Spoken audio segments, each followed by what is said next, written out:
সম্মানিত সদস্য বাংলাদেশ জাতীয়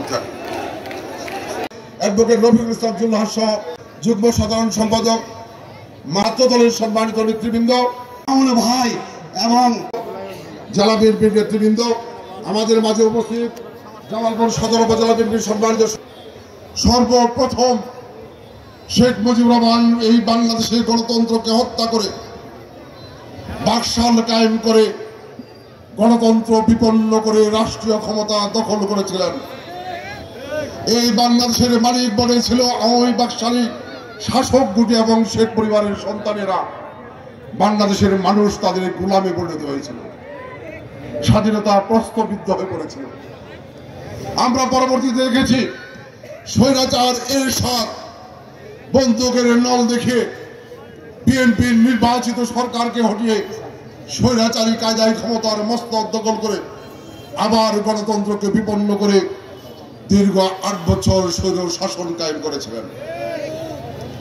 আমরা দেখেছি সেই পদাঙ্ক অনুসরণ করে ২০০৬ সালে যে বাংলাদেশ আওয়ামী লীগের সভানেত্রী শেখ হাসিনার নেতৃত্বে আওয়ামী লীগ তত্ত্বাবধায়ক সরকারের অধীনে নির্বাচনের দাবিতে ১৭৩ দিন হরতাল করেছে, সারা দেশ জ্বালা উপরে অচল করে দিয়েছিল।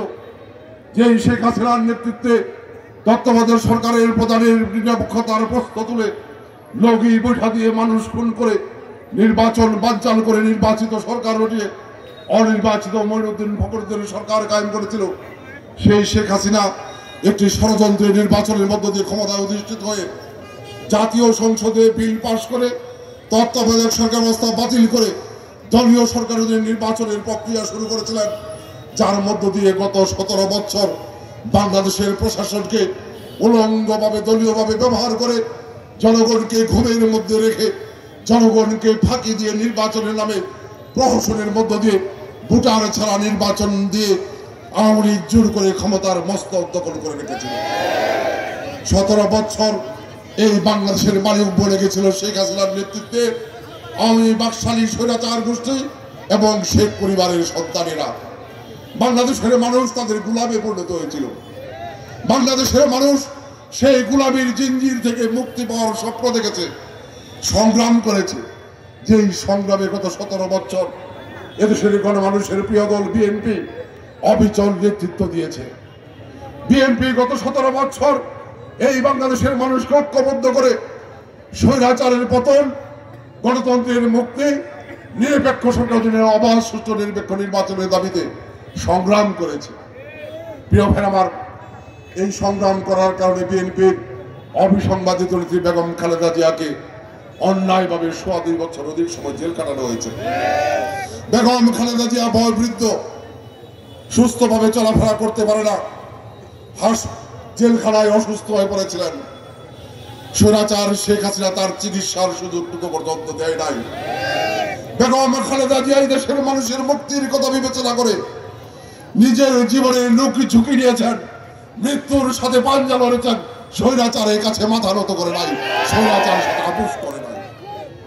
বেগম খালেদা জিয়ার এই ত্যাগ সারা বাংলাদেশের গণতন্ত্র মুক্তিকামী মানুষকে মনের সাহস জুগিয়েছে, উজ্জীবিত করেছে। আমাদের প্রিয় নেতা তারেক রহমানকে অন্যায়ভাবে সাজা দিয়ে দীর্ঘ ১৬ বছর দেশের বাইরে রাখা হয়েছে। যেই তারেক রহমান লন্ডন বসে দিন রাত অমানুষের মতো পরিশ্রম করেছেন এই মুক্তিকামী মানুষকে ঐক্যবদ্ধ করে জাতীয়তাবাদী শক্তির নেতৃত্বে স্বৈরাচারের পতন ঘটানো, একটি নির্বাচনের মধ্য দিয়ে জনগণের সরকার প্রতিষ্ঠা করার স্বপ্ন। আমরা আল্লাহর কাছে শুকরিয়া করি, তারেক রহমানের নেতৃত্বে ১৭ বছরের ধারাবাহিক আন্দোলনের চূড়ান্ত পর্যায়ে তারেক রহমানের নেতৃত্বে বিএনপির অংশগ্রহণ সমর্থনের মধ্য দিয়ে ছাত্রদের যে আন্দোলন বৈষম্য বিরোধী, সেই আন্দোলনে আন্দোলনের রূপ নেয় এবং একটি গণ অভ্যুত্থানের মধ্য দিয়ে স্বৈরাচার শেখ হাসিনা বাংলাদেশ ছেড়ে পালিয়ে যেতে বাধ্য হয়েছে। প্রিয় ভাই আমার, এই সংগ্রাম করার কারণে আমাদের সাবেক এমপি ইলিয়াস আলী চৌধুরী সহ আমাদের ৪৫০০ নেতাকর্মী হত্যা খুনের শিকার হয়েছে। ৩৮ লক্ষ নেতাকর্মীর বিরুদ্ধে মিথ্যে গাইবি মামলা হয়েছে। হাজার হাজার নেতাকর্মীকে অন্যায়ভাবে গ্রেপ্তার করে দীর্ঘদিন জেলখানায় অন্তরীণ রাখা হয়েছে।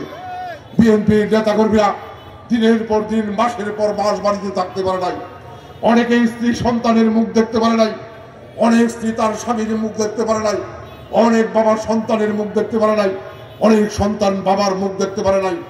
গত 28 আগস্ট এক সরকার পতনের এক দফা আন্দোলন ঘোষণা করার পরে বিএনপির নেতাকর্মীকে ধান খেতে জীবন কাটাতে হয়েছে। তারপরেও বিএনপি অবিচল 17 বছর স্বৈরাচারের পতনের আন্দোলন করেছে, স্বৈরাচারের সাথে আঘাত করে নাই এদেশের গণমানুষের মুক্তির স্বপ্ন নিয়ে। আমরা আল্লাহর কাছে শুকরিয়া করি 17 বছরের ধারাবাহিক আন্দোলনে চূড়ান্ত পর্যায়ে ছাত্রদের বৈষম্য বিরোধী আন্দোলন, যে আন্দোলন কোঠা সংস্কারের আন্দোলন ছিল, বৈষম্য বিরোধী আন্দোলন ছিল। স্বৈরাচার যেভাবে বিএনপি নেতাকর্মীদেরকে দমন করার চেষ্টা করেছে, একইভাবে গুলি চালিয়ে ছাত্রদেরকে দমন করার চেষ্টা করেছে। সাধারণ ছাত্রদেরকে হত্যা করার পরে সারা বাংলাদেশের ছাত্র সমাজ রাজপথে নেমে এসেছে, ছাত্রদের অভিভাবকরা রাজপথে নেমে এসেছে, ছাত্রদের বাবা মা আমরা দেখেছি নিজেরা নিজেদের সন্তানদেরকে নিয়ে জীবনের ঝুঁকি নিয়ে তারা রাজপথে নেমে এসেছিল। আমাদের প্রিয় নেতা তারেক রহমানের নেতৃত্বে বিএনপির সমর্থন অংশগ্রহণের মধ্য দিয়ে বিএনপি সহ অন্যান্য রাজনৈতিক দলের নেতা কর্মীরা রাজপথে নেমে সংগ্রাম করেছিল, যে কারণে সেই ছাত্র আন্দোলন গণ আন্দোলনের রূপ নেয় এবং একটি গণ অভ্যুত্থানের মুখে যেই শেখ হাসিনা মাত্র 2 দিন আগে ঘোষণা করেছিলেন শেখের বেটি পালায় না, সেই শেখের বেটি শেখ হাসিনা ক্ষমতার মস্তক ছেড়ে পদত্যাগ করে পালিয়ে যেতে বাধ্য হয়েছে। আমরা আল্লাহর কাছে শুকরিয়া করি, আল্লাহ পাক স্বৈরাচার পতনের সুযোগ আমাদেরকে দিয়েছেন। প্রিয় ভাই আমার, কিন্তু আমাদেরকে অনেক ত্যাগ স্বীকার করতে হয়েছে। আমাদের অসংখ্য ছাত্র জনতার জীবন গিয়েছে, অসংখ্য রাজনৈতিক নেতাকর্মীদের জীবন গিয়েছে। আমি আজকে সেই শহীদ বীর শহীদদের আত্মার প্রতি শ্রদ্ধা নিবেদন করি, যাদের জীবনের বিনিময়ে আজকে স্বৈরাচার মুক্ত বাংলাদেশ আমরা পেয়েছি। বিএনপি পরিবারের সন্তান শহীদ সাখাওয়াত সদস্য আমাদের